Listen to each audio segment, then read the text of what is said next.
Chris Maniak with Store Development at JOANN. Wanted to do a fixture installation tutorial on installing registers. So what we're looking at behind me is a very typical layout of registers in one of our Reflect projects. Please note that layout of registers can vary per store, so they're not always going to be laid out in this sequence, and quantity can differ per store, so you're always going to want to look at your plan. But wanted to talk into install.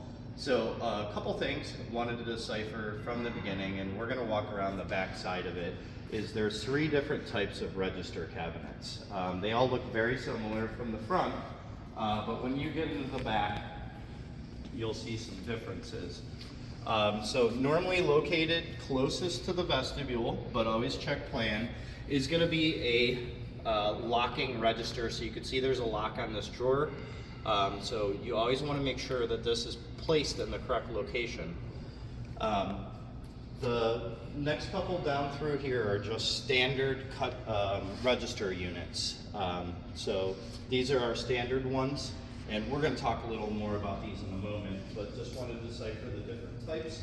And then last but not least, we have our ADA register.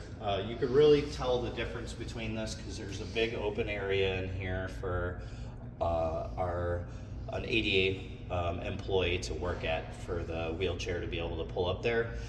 This typically is going to be located near an aisleway and should not be located in an area like here where someone needs to get past them to get to the BOPUS closet. But once again, check plan before installation. As far as all of these cabinets, the actual placement or installation of them is exactly the same. So one call out is when you're receiving them, you're always going to want to stage the pallets outside of where they're getting installed. That way when you take them off the pallets, they're dropping right onto your tape that you marked onto the floor. And then before anchoring them to get together, you're going to be leveling them. And that's what we're going to talk about now. So if you look at the seam between 2 of the cabinets, you'll see here perfectly level, perfect seam here on top. So there's leveling legs on the bottom of the cabinet underneath. There's access holes to get a screwdriver in to adjust the legs. And you're going to want to raise these up and down to get to the point where they're leveled so you have perfect seams as shown here. Once you have them level and in the right location, there's 4 connection points. So this is a sex bolt. It's a male and female. You could see that it has a hex head bit or an Allen wrench, but most people use a drill for this. But once you have it leveled, you tighten it up here, and then there's 2 in the back. So installation's pretty simple.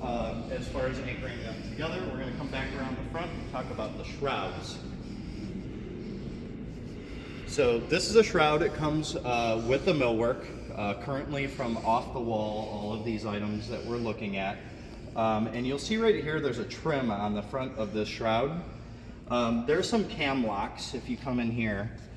You turn these screws and this will actually let the trim come out. The reason you need to take the trim out is to allow enough space to get the gondola, which we call this impulse gondola. So this is merchandise that the customer is buying by impulse while checking out.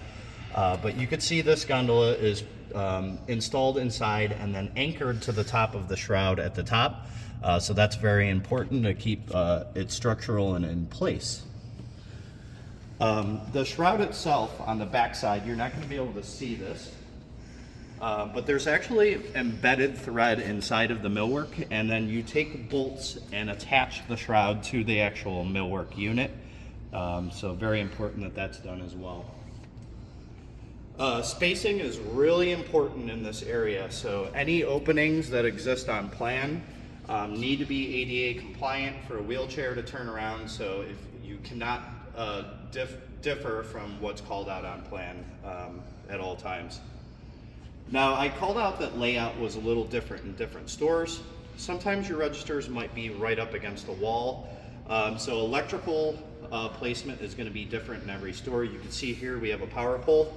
Do want to call out that there are knockout locations So this is pre-routed from the bottom, but not cut all the way out. The fixture installer is responsible for taking a flush mount router bit and routing out this square anywhere there's a power pole. Before doing so, you should always check this with the laser to make sure you're not hitting a light. If you are hitting an obstacle, you're gonna wanna post a issue and have our store planning comment on what to do next. Coming down on this end, we'll show you a few other things. You can see there's these grommets to allow electrical to pass from one place to another. Any end, you're gonna wanna keep these grommets and caps on. Any adjacent units that you're bolting together, those can be removed and disposed of, that you will no longer need them. And then, last but not least, wanted to talk about ELC quick connect outlets. So, the general contractor's electrician will get the power poles in place. The fixture installer is responsible for putting all of the quick connect outlets in. So this is an ELC 24. You'll see that it has an SO cord that plugs into the power pole, which you can see in this bay here. You can see it's plugged in, and those are always clean, so it's always plugged into the orange relock. The black is dirty, and we do not use those. So that's the starter unit that goes to the pole. Every other unit in the daisy chain will get then an ELC 25, which you'll see here in this bay, which has two whips, one's male and female, and that will let you keep daisy chaining across.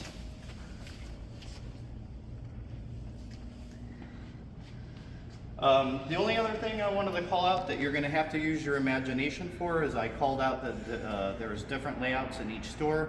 So if you could imagine if these registers were up against a wall, or maybe you have a box corner.